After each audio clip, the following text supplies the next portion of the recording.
ओम शांति, ओम शांति, ओम शांति। 18/9/23 प्रातः मुरली। ओम शांति। बाप दादा मधुबन। मीठे बच्चे, बाप की आश है, बच्चे पूरे पूरे नष्ट मोहा बने। जब पक्का वायदा करे बाबा, आप हमारे हम आपके, तब सच्ची प्रीत जुटे। प्रसन्न है रुद्र शिव बाबा द्वारा रचे हुए यज्ञ और मनुष्यों द्वारा रचे जा रहे यज्ञों में मुख्य अंतर क्या है? उत्तर है, मनुष्य जो भी यज्ञ रचते उसमें जो तिल आदि स्वाहा करते वह मैटीरियल यज्ञ है। बाप ने जो यज्ञ रचा है यह अविनाशी ज्ञान यज्ञ है। इसमें सारी पुरानी दुनिया स्वाहा हो जाती है। नंबर 2, वह यज्ञ थोड़े समय तक चलते। यह यज्ञ जब तक विनाश न हो तब तक चलता रहेगा। जब तुम बच्चे कर्मातीत अवस्था तक पहुँचेंगे तब यज्ञ की समाप्ति होगी। गीत है, निर्बल से लड़ाई बलवान की। ओम शांति। अभी यह बच्चे जानते हैं कि इनको पाठशाला भी कहेंगे और ज्ञान यज्ञ भी कहेंगे। पाठशाला के हिसाब से एम ऑब्जेक्ट तो जरूर चाहिए। अभी यह यज्ञ का यज्ञ भी है और पाठशाला भी है। यह रुद्र ज्ञान यज्ञ है। बाबा कह रहे हैं यह रुद्र ज्ञान यज्ञ है। वे लोग इनकी कॉपी करते हैं, मैटीरियल यज्ञ रचते हैं, उनमें जो तिल आदि की आहुति डालते हैं। और दूसरा फिर बहुत बड़ा यज्ञ भी रचते हैं जहाँ चारों तरफ शास्त्र को दिखाते हैं। बड़ी जमीन ले लेते हैं, फिर एक तरफ चावल घी आटा आदि सब रखते हैं और दूसरी तरफ शास्त्र भी सब रखते हैं। जो शास्त्र मांगो वह सुनाएंगे। फिर वहाँ यज्ञ में स्वाहा भी करते रहते। बाप कहते हैं यह रुद्र तो मेरा नाम है, कहते भी हैं रुद्र भगवान ने ज्ञान यज्ञ रचा था, इसका नाम पड़ गया रुद्र ज्ञान यज्ञ। जैसे नेहरू के बाद नाम रखते हैं नेहरू मार्ग, नेहरू पार्क आदि, अब रुद्र तो है भगवान शिव, उसने ही रुद्र ज्ञान यज्ञ रचा है। इस यज्ञ में सारी पुरानी सृष्टि की आहुति पड़ती है। यह कोई की बुद्धि में थोड़ा ही होगा। कितनी बड़ी सृष्टि है, कितना दूर दूर शहर है, सब इस अविनाशी ज्ञान यज्ञ में आहुति पड़ जाएंगे। पुरानी दुनिया का विनाश तो जरूर होना है, फिर नई दुनिया बनेगी। विनाश होने में नेचुरल कैलमिटीज भी मदद करती हैं। तो यह है रुद्र राजस्व अश्वमेघ अविनाशी ज्ञान यज्ञ। अविनाशी माना जब तक विनाश हो तब तक चलता रहे। ऐसा यज्ञ किसी का चलता नहीं है। बहुत में बहुत 1 मास चलाएंगे। गीता भी 1 मास सुनाते हैं। अब बाप समझाते हैं मैंने यह ज्ञान यज्ञ रचा है। यह है राजस्व अश्वमेघ, यानी तुम्हारा जो रथ है उनको स्वाहा करना है, बलि चढ़ाना है। उन्होंने नाम दूसरा रख दिया है, दक्ष प्रजापति का यज्ञ दिखाते हैं, उसमें घोड़े को जलाते हैं। बड़ी कहानी है। बाप समझाते हैं यह है मेरा अविनाशी ज्ञान यज्ञ। अविनाशी द्वारा अविनाशी यज्ञ ऐसे नहीं कि सदैव चलता रहेगा। जब सारी दुनिया के स्वाहा होने का समय आए तब यह यज्ञ चलना है, क्योंकि बाबा कह रहे हैं तब तक यह यज्ञ चलना है, क्योंकि बाप है ज्ञान का सागर। भक्ति के तो ढेर शास्त्र हैं, ज्ञान का सागर बाप है तो जरूर उनके पास नया ज्ञान होगा। बाप अपना पूरा परिचय देते हैं और फिर सृष्टि चक्र कैसे फिरता है यह भी समझाते हैं, जिससे आत्मा त्रिकालदर्शी बनती है। त्रिकालदर्शीपने का ज्ञान और कोई दे न सके। एक तो ज्ञान को धारण करना, दूसरा तुम बच्चों को योग बल से विक्रमाजीत बनना। जन्म जन्मांतर के पापों का बोझा जो सिर पर है वह जलने में टाइम लगता है। कितने वर्ष हुए हैं तो भी कर्मातीत नहीं हुए हैं। कर्मातीत अवस्था जब आती है तब यज्ञ भी समाप्त होता है। यह बहुत बड़ा भारी यज्ञ है। आसार भी देखते हो, तैयारियां हो रही हैं। आगे चलकर तुम देखेंगे नेचुरल कैलमिटीज की तैयारी भी हो रही है। कभी जोर से फ्लड होंगे, कभी अर्थक्वेक, कभी फ्लेमन अकाल होगा। वो लोग तो गपोड़े मारते हैं कि 4 वर्ष का प्लान बनाया है, फिर अनाज बहुत हो जाएगा। अरे खाने वाले मनुष्य भी तो बहुत जास्ती हैं। सिर्फ मनुष्य थोड़े ही, टिड्डियाँ, मक्खड़ आदि भी तो खा जाते हैं। फ्लड्स आते हैं, बहुत नुकसान कर देते हैं। यह विचारों को पता नहीं पड़ता। तुम जानते हो फेमन आदि पड़ना जरूर है। आसार दिखाई पड़ते हैं। थोड़ी लड़ाई लग जाए तो अनाज आना ही बंद हो जाए। आगे लड़ाई में कितने स्टीमर्स डूबे थे, 1-2 का बहुत नुकसान किया था। बाप कहते हैं 5000 वर्ष पहले भी यह यज्ञ रचा था और तुम राजयोग सीखे थे। यह यज्ञ रचा जाता है ब्राह्मणों द्वारा। गीता में तो लड़ाई आदि की बातें लिख दी है। संजय आदि भी हैं। यह सब है भक्ति मार्ग की सामग्री। यह भी अविनाशी है। फिर से भक्ति मार्ग में वही सामग्री निकलेगी। रामायण आदि जो भी शास्त्र निकले हैं फिर निकलेंगे। जिन्हों की राजधानी चली है, अंग्रेज आए, मुसलमान आए, यह सब होकर गए, फिर आएंगे, फिर भी पार्टीशन होगा। इन बातों को तुम जान सकते हो।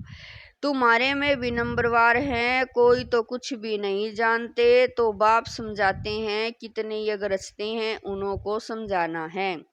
वास्तव में अश्वमेघ अविनाशी रुद्र ज्ञान यज्ञ जो रुद्र शिव भगवान ने ही रचा था, श्री कृष्ण ने नहीं रचा। श्री कृष्ण का वही चित्र तो सतयुग में मिलेगा, फिर कभी मिल न सके, क्योंकि वह नाम रूप देश काल तो सब बदलता जाता है। ऐसे तो हो नहीं सकता कि श्री कृष्ण आकर अपने को पतित पावन कहलाए। पतित पावन एक ही परमात्मा है। ऐसे नहीं कि तुम कहेंगे पहले से ही क्यों नहीं रूप दिखाया। नहीं, ऐसे थोड़े ही कि सब पहले से ही बता देंगे। तुम कहेंगे पहले से यह ज्ञान क्यों नहीं देते थे, एक ही रोज में क्यों नहीं ज्ञान देते। परंतु नहीं, यह तो ज्ञान सागर है, सो जरूर आहिस्ते आहिस्ते सुनाते रहेंगे। ऐसे थोड़ा ही कि सब एक ही टाइम पढ़ लेंगे, नंबरवार पढ़ेंगे, और पढ़ाई में टाइम लगता है। इसका नाम ही है अविनाशी रुद्र ज्ञान यज्ञ।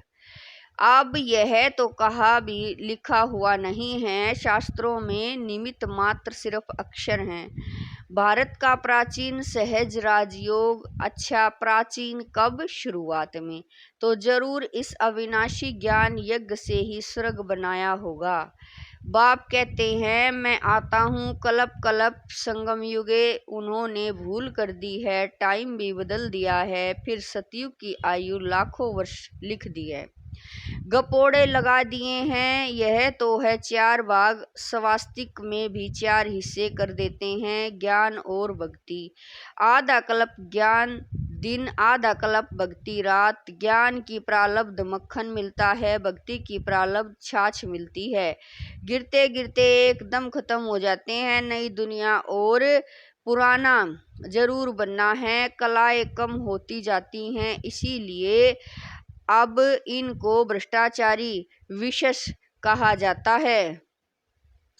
आसुरी दुनिया है ना, तुम जानते हो। इन भक्ति आदि करने से कभी भगवान नहीं मिल सकता। भक्ति तो करते ही आए हैं, बंद होती नहीं। अगर भगवान मिल जाए तो भक्ति बंद हो जाए ना, आधा कल्प भक्ति को चलना है।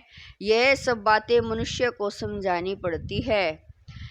दुनिया नई कैसे बनती है, इसका चित्रों में साक्षात्कार कराना है। पुरानी दुनिया खत्म हो फिर नई दुनिया स्थापन होती है। अब एग्जीबिशन, प्रदर्शनी आदि की किसी बड़े से ओपनिंग करानी है, मदद तो लेनी पड़ती है ना। उनको फिर थैंक्स दी जाती है, बधाई देने लिए तार दी जाती है। कितने बड़े बड़े टाइटल अपने ऊपर रखवा दिए हैं। श्री श्री का टाइटल भी रख लिया है। श्री श्री बाप समझाते हैं, शिष्टाचारी दुनिया थी, अब भ्रष्टाचारी है। फिर बाप शिष्टाचारी बनाने आए हैं। वह फिर पहले से ही अपने ऊपर श्री नाम रख देते हैं। वास्तव में श्री लक्ष्मी श्री नारायण सतयुग में ही कहा जाता है। राजाओं को श्री का टाइटल कभी नहीं देते थे, उनको फिर हिज हाइनेज कहते हैं। सबसे बड़े हिज होलीनेस लक्ष्मी नारायण की राजाएं भी पूजा करते हैं, क्योंकि वह पवित्र हैं, खुद पतित हैं। पावन राजाओं को हिज होलीनेस कहा जाता है। अभी तो हिज हाईनेस के बदले बहुत टाइटल सबको दे देते हैं, श्री श्री कहते रहते हैं। अभी बेहद का बाप तुमको श्री बना रहे हैं। नई दुनिया कैसे स्थापन होती है, चित्रों पर ही समझा सकते हैं। हम भ्रष्टाचारी से शिष्टाचारी बनाने की सेवा करते हैं। आप ओपनिंग करो, उन्हें समझाना चाहिए कि सेकंड में जीवन मुक्ति गाया हुआ है ना। समझाने वाला बड़ा एक्टिव होना चाहिए, फुर्त होना चाहिए। मिलिट्री वाले कितने टिप टॉप रहते हैं। तुम बच्चों का नाम कितना बड़ा है, शिव शक्ति सेना। यह ज्ञान मिलता ही है अबलाओं अहिल्याओं को। यहाँ की बातें ही वंडरफुल हैं। ऊंचे ते ऊंच भगवान और पढ़ाते देखो किन्हों को हैं, अहिल्याएं कुब्जाओं को। भगवान उवाच, उन्हों को राजयोग सिखलाता हूँ। ड्रामा में ऐसी नूंद है, परंतु अपने को सब पाप आत्माएं समझते थोड़े ही हैं। बाप कहते हैं, यह अंतिम जन्म पवित्र बनेंगे तो 1 सेकंड में जीवन मुक्ति पा सकते हो। आते तो बहुत हैं, आश्चर्यवंत सुनंती कथंती बाबा का बनंती, फिर भी गिरंती और भागंती हो जाते हैं। यह शुरू से लेकर होता रहता है। सुबह को कहेंगे हमको पक्का निश्चय है, शाम को कहेंगे मुझे संशय है, मैं जाता हूँ, मैं चल नहीं सकता, मंजिल ऊंची है, मैं छुट्टी लेता हूँ। ड्रामा की भावी बाप को फारकती दे देते हैं। माया इतनी प्रबल है जो चलते चलते थप्पड़ लगा देती है। बच्चे कहते हैं, बाबा माया को कहो थोड़ी नरम हो जाए। बाबा कहते, मैं तो माया को कहता हूँ खूब गर्म हो। बाप कहते हैं, खबरदार रहना, ऐसे नहीं कि माया थप्पड़ मार दे और तुम फंस पड़ो। तुम मांगते ही हो जनक मिसल ग्रस्त व्यवहार में रहते जीवन मुक्ति पाए। बाप कहते हैं, 1 जन्म पवित्र बनो तो तुम स्वर्ग के मालिक बनेंगे। मनुष्य की जहर से विकारों से कितनी दिल है, चलते चलते गिर पड़ते हैं। हम शादी कराना नहीं चाहते तो गवर्नमेंट कुछ नहीं कर सकती। समझा सकते हैं कि हम पतित बने ही क्यों, जो पुजारी बन सब के आगे सिर झुकाना है। मैं कुमारी हूँ तो सब मेरे आगे सिर झुकाते हैं, तो हम क्यों न पूज्य रहे। बेहद का बाप कहते हैं कि पवित्र पूज्य बनो। एक ही राजयोग का इम्तिहान है, कितने चढ़ते और गिरते हैं, हर एक अपना अपना पार्ट बजाता है, रिजल्ट फिर भी वही रहेगी जो कल पहले हुई होगी। यह ड्रामा है, हम एक्टर्स हैं। पूरा नष्ट मोहा बने तब बाप से पूरी प्रीत जुटे।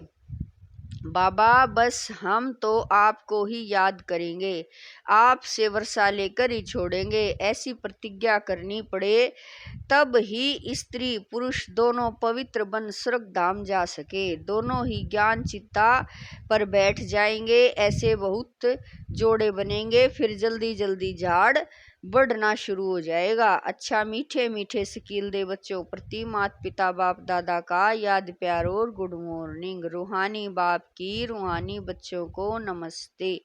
हम रूहानी बच्चों की रूहानी माता पिता बाप दादा को दिलवा जान शिकवा प्रेम से याद प्यार गुड मॉर्निंग नमस्ते।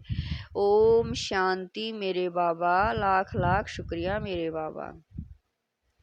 धारणा के लिए मुख्य सार है। नंबर 1, अविनाशी इस अविनाशी ज्ञान यज्ञ में अपने इस रथ सहित सब कुछ सवा करना है। सर्विस के लिए बहुत बहुत चुस्त और फुर्त बनना है। नंबर 2, माया किसी भी गर्म में बाबा कहे माया कितनी भी गर्म हो सावधान रहे, उसके थप्पड़ से स्वयं को बचाना है, घबराना नहीं है। वरदान है, दया भाव को धारण कर सर्व की समस्याओं को समाप्त करने वाले मास्टर दाता भवे। दया भाव को धारण कर सर्व की समस्याओं को समाप्त करने वाले मास्टर दाता भवे।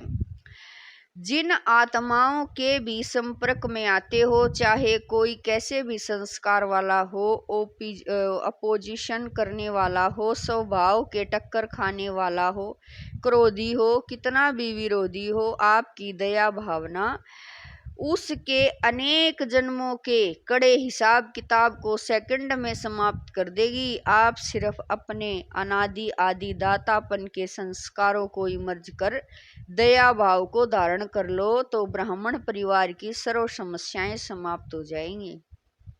स्लोगन है, अपने रहम दिल स्वरूप व दृष्टि से हर आत्मा को परिवर्तन करना ही पुण्य आत्मा बनना है। स्लोगन है, अपने रहम दिल स्वरूप का दृष्टि से हर आत्मा को परिवर्तन करना ही पुण्य आत्मा बनना है। ओम शांति।